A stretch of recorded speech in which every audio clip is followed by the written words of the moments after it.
All right, so welcome to the Sean Show. We've got a very special guest, and with us is none other than the fine art exhibition guru, Christopher Butler. How you doing, brother? I'm good, Thanks. I'm good. Pretty good. You've been doing art for a very long time. I know you as the artist. How you get involved in art and them something? Well, basically, thank God, the gifted talent from birth. I was involved in art from basic school. It continued throughout high school, Calabar. And then after Calabar, now went to Canada, got accepted in a graphic design and a fine art school, pursued it continuously. Then second point of entry was South Florida after doing a couple of side jobs for clients. And then venture out into the murals, do the murals, the wall finishing, the design, the interior design, etc. So the whole bulk of it has been all visual arts. But now, like, we can't draw, Right now, we still draw a stick, man. I know the funny thing, I learned how to draw two birds perched on a stick the other day by using the numbers 22. Yeah. Well, don't feel bad. You start a little bit late than me because I started out with the stick man too, except that was when I was like about age 4. What? But I tell you something, I'd be remiss if I did not share in all my school levels, basic, primary, high school. I was always the top student in art, not being conceited, but it was what it was. It is what it is. I was a top student. Yeah. So I've never failed an art exam. Never. Now, in fifth form at Calabar, the final year, inevitably, yes, I got 50 out of 60 or something like that, 90%. So technically speaking, I already passed.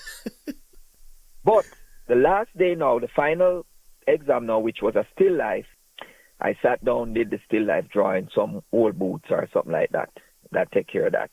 The time when the exam results came in, because I was a popular student in the arts, most of the teachers and I, we get along good. So I didn't bother go to the head office to get my results. I just called the teacher them and said, listen, so-and-so, check my results for me. Yeah. They went ahead and they checked the results. I passed English, failed maths. I hated maths from first form straight to fifth form, so failed maths. Uh-huh. Passed geo, passed technical drawing, passed woodwork. When it come down to the arts, I got a C. It was the shocker in the entire school because it went viral. Chris Butler failed art, which by my standard it's failing. But I say it went viral. Yeah, viral wasn't the word usage back then, but it spread like wildfire. Yeah, back in the days, viral wasn't the word; it was wildfire. Wildfire. So the entire faculty said they can't believe it. Some of them said they're gonna check with the result. The results board. Yeah, and it was like I said. But one of the lessons I'll tell people is that when you have a passion and you believe in yourself and you like to do something, there is gonna be bump in the road. Yeah. There's gonna be distraction. But if you know that you passionately love to do whatever it is, yeah, and if there's a disappointment, do not be disheartened, because the rest is history. I went ahead and I pursued it. Now, probably in hindsight, if I did not get the opportunity to migrate to Canada, accepted at a design college, then I would be so demoralized that I don't know exactly what I do, because this is like in Jamaica now, you fail art, what do I do? But then again, I knew I had the talent to attend Enderman School of Art. So, but it just going back to show you these things happen. But fortunately enough, I still stuck to my passion, and it pays the bills, of course, but the most gratification is that I can do a design or artwork and to see that the reciprocal attitude, the behavior from others, they can look and they can see it and they can appreciate it and they can identify with the subject matter. So that is one of the most gratifying things for me. I appreciate that story because, especially sticking with your passion, because did you think that art would be your money maker, your life sustainer, or were you just doing it with passion and not worried about that? What was your approach? Well, I knew I had a vision to excel as much as I can. And I know there's far more ways to go, because there's a cliche that goes along with artists. They'll say, even family members say to me, Chris, you need to pursue, you need to do something else, instead of just relying on art, because, you know, the whole cliche that broke artists, they say that even the greatest Renaissance artists, they were, most of them were broke while alive, and after they pass on, that's when the artwork have value. Yeah. Well, in my case, I'm really a commercial artist. So outside of doing fine art, canvas painting, portraits, or visual painting, I would end up I branched off, and this is how I mushroomed into the areas of design. So I can go into a place, whether it's a commercial or a residential building, and I can come up with the concept.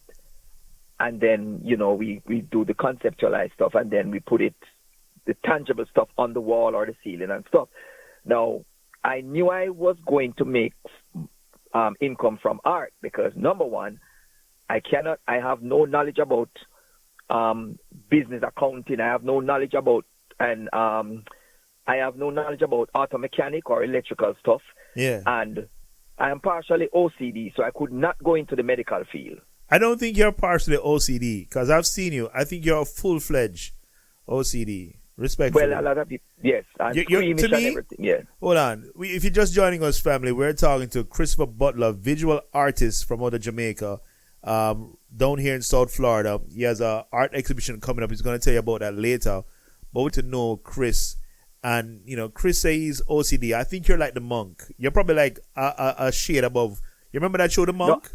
No, yeah. You trust Adrian. No. I'm far from Adrian, but let's put it this way. It's like, you know, I it's just one of those things. But then I have been told that fine artists, they have a different way of thinking. We are not normal, traditional, our rationalizing and everything completely different from the typical professional out there. But hey, it has its good and its bad. No, man, it's all good. I think it's all good because, you know, I've seen some of your work on your Instagram and on your Facebook. Not so much Facebook, more your Instagram. What's your Instagram? Yeah. Pardon me? What's your Instagram? Effective Visual Inc. Effective Visual Inc. And that's just how it's spelled, not no fancy spelling? As is. A matter of fact, that's the name of my company. So I just use the name. My company, that's the name. So I just go ahead and it's, you can't miss it because it's just the word. Nothing, no graphic. It's just a straight Effective Visual. So Inc is I-N-K, not I-N-C. Well, not because I'm an artist, I would subscribe to the I&K. No, it's Inc. as in Corporation Inc. All right, yeah. Corporation Inc. All right, yeah. We're talking to Effective Visual Inc. owner, proprietor, Christopher Butler, visual artist, right here on the Sean Show. But Butler, let me talk to you a little bit more about what you have coming up, because I've seen your work, and when I see your work, I think you have this ability of just connecting with whichever your client is, and looking at the flyer for the fine art exhibition, which happens November 12th. This looks very Caribbean. It is actually. Matter of fact, it was not by accident. This year being Jamaica's 60th anniversary independence, I mulled over the idea last year, and everyone jumping on the wavelength where what they're gonna do for the year, for this anniversary. So obviously I had enough time to visualize a lot of stuff. But what happened is, in thinking about it, I had pursued many avenues, asking different folks, what are they gonna do for the independent stuff. And fortunately enough, because of some connection with the city of Sunrise, they obliged. They said to me, okay, they can fit me in. A matter of fact, I wanted to do the Black History Month thing in January here. But the city of Sunrise, the art gallery is always in hot demand. It's an excellent art gallery.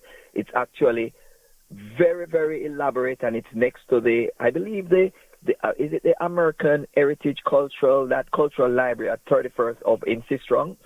they have an art gallery, a very huge art gallery, but the City of Sunrise Art Gallery, it's like close to that. So they would do early appointments like months before, and usually between for one calendar year, it's probably 2 or 3 artists the most that would have stuff on exhibit. So fortunately enough, they had called me and said that they could fit me in November, and the exhibit would run through January the 4th. So November the 12th to January the 4th. So anyways, I decided to do this whole Caribbean Jamaican theme. Well, the title of my exhibit, it's called, oh gosh, I have a brain freeze now. It's called,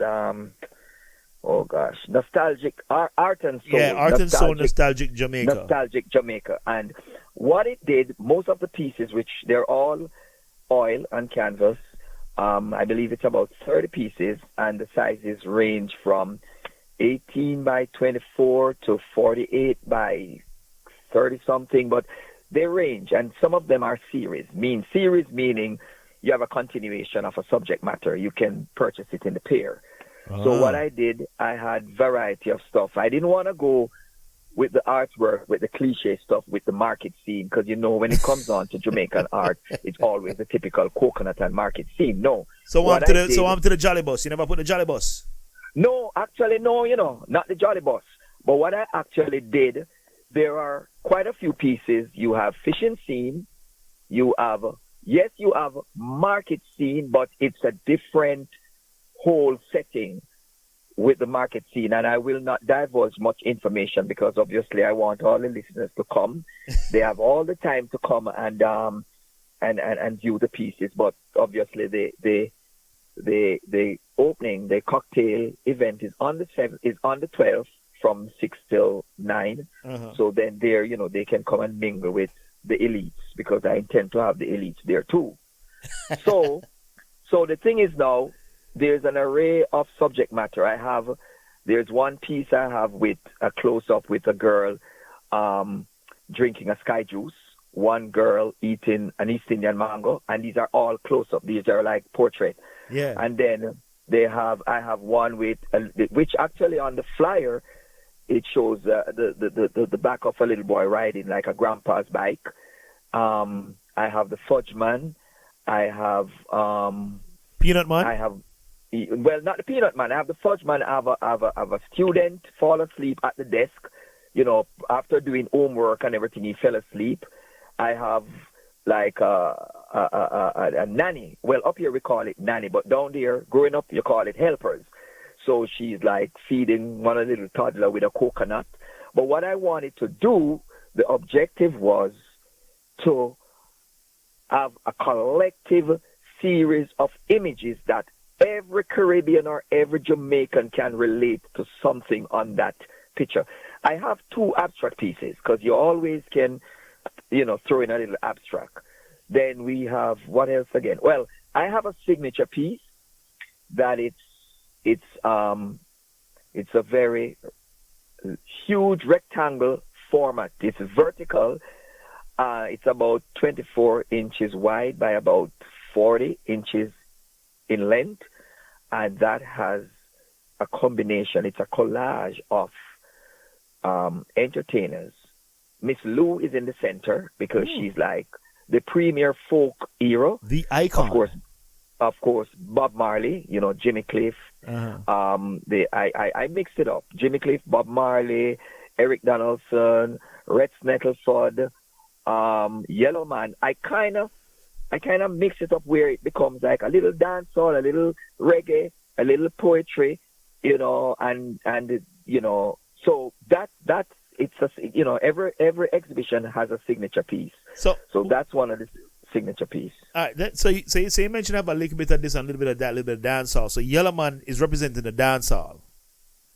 Yeah, but I don't want it to seem as if like it's really in some kind of chronological setting. No, I get Yellow it. Man, but why did you choose Yellow Man and not somebody else like Beenie Man or Bounty or Vybz Kartel? You know what it is? I believe. And I mean, hold on, Butler. Yeah, but for the let me tell you, you're not wrong in your choice. nor Yeah. are you right in your choice. It's just your choice, is all I'm That's saying. my choice. Yeah. So talk But to the me. thing is, the thing is with Yellow Man, you have to understand, outside of the physical, his physical appearance and everything, there is such a huge story behind his rise to fame. Right. If you're gonna talk Beenie Man, then you're gonna have to throw in. You have to throw in Bounty Killer. You have to throw in all of these. All of a sudden, you have to put in Merciless. But yeah, Merciless and everybody. So what happened now? Yellow Man, there's a story behind him, and of course, obviously because of his pigmentation and everything like that, there's something unique. Right. So, and he was like the original dancehall King Yellowman. So I threw him in. Now Eric Donaldson represent Calypso. Sly and Robbie's on it too. They're like the Rhythm Twins. Right.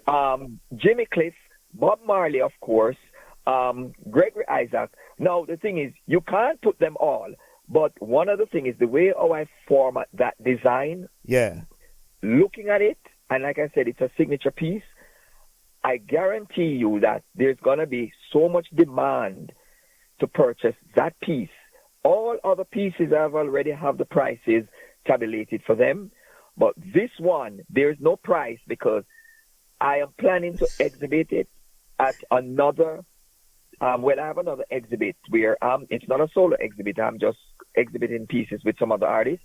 And I'm planning to use it too. But then again, if the price is right, I can just impulsively throw out a couple zeros price, and if the buyer really loves it, hey. But Butler, all I gotta say is, if you gotta ask the price, you can't afford it. I know. But like I said, this art exhibit, I'm confident enough that it's gonna generate a buzz because I officially, posted the flyer on Instagram and Facebook last night, and the response have been overwhelming. And a matter of fact, it taught me something. Uh-huh. People like to associate themselves with success. And whenever, people are accustomed to me posting different things of my own on Facebook, etc. Yeah. But there is something profound about a flyer that shows art exhibition so-and-so by artist so-and-so. So I have people that are I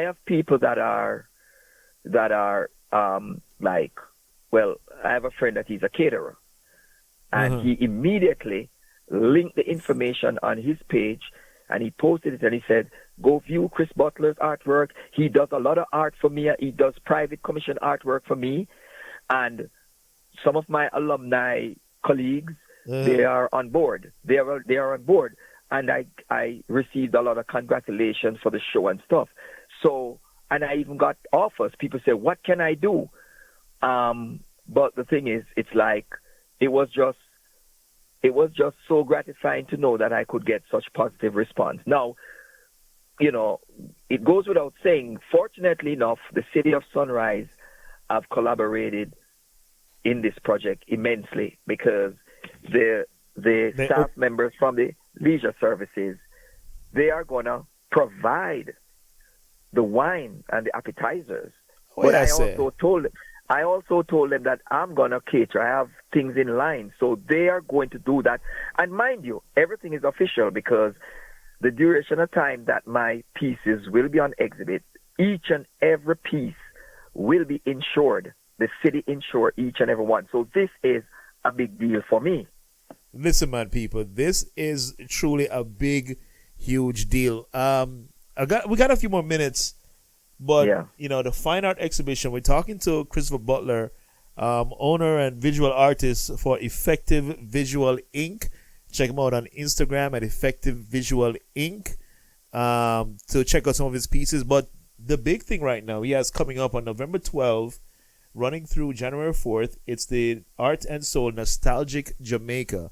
If you're from the Caribbean, even if you're not from the Caribbean, you're from other countries and you're listening to us right now, you want to go down and check that out. Art and Soul Nostalgic Jamaica, featuring the works of Chris Butler. You're hearing him right now on here. It's a cocktail reception from 6 p.m. to 9 p.m. at the Sunrise Civic Center Art Gallery. That's in the city of Sunrise, Florida. at 10610 West Oakland Park Boulevard. Butler, we got a few more minutes to go, right? But I'm excited about this. What other information do you have? Is there an entry fee to get in there, or is it just open doors? No entry fee. No entry fee. Actually, you just be there on time, 6 to 9. I mean, we will, like I mentioned before, everything will be provided free of cost. The appetizers and the beverages, and if I may, and Mr. Garrity wants to do a live broadcast or something, feel free. If you want to do something at that time and you can fit it in your schedule, feel free. Why not, man? Why not? November 12th. Feel free. Let me see. That's a Saturday, right? Saturday evening, yes. November 12th, 6 to 9. If you want to come down there and then you do the show from there, it just adds to it. Because you know what I believe in? I believe in this now. It doesn't matter. It's my show, but we all have to make collaborative efforts. And once we do it, you do your thing. Yeah. You have a platform. You know what I'm saying? It's just, the city have already obliged with everything. So all I have to do is pass the baton on, and whatever capacity you can serve, feel free. Feel free to come down. No, I appreciate that. Look, man, that's a good vibe, man. I even thought about just come on down, bring the cameras, bring the microphone, and let's do it big, man. Yep. You know what that for you, Bridget? Like when on Friday night, we're gonna eat some jerk chicken and pork. There you go. Oh yeah. All right, Bridget. And another thing is that I intend also, because of my affiliation over the years with a couple commissioners from the city of Lauderdale Lakes, I will I've invited a couple commissioners. Hopefully I'm gonna try and see if Miss Hazel Rogers. I know that's gonna come off the heels of this whole election thing. So I don't know if some of these either in celebration or licking their wounds. So I will probably try to reach out to the one that are celebrating.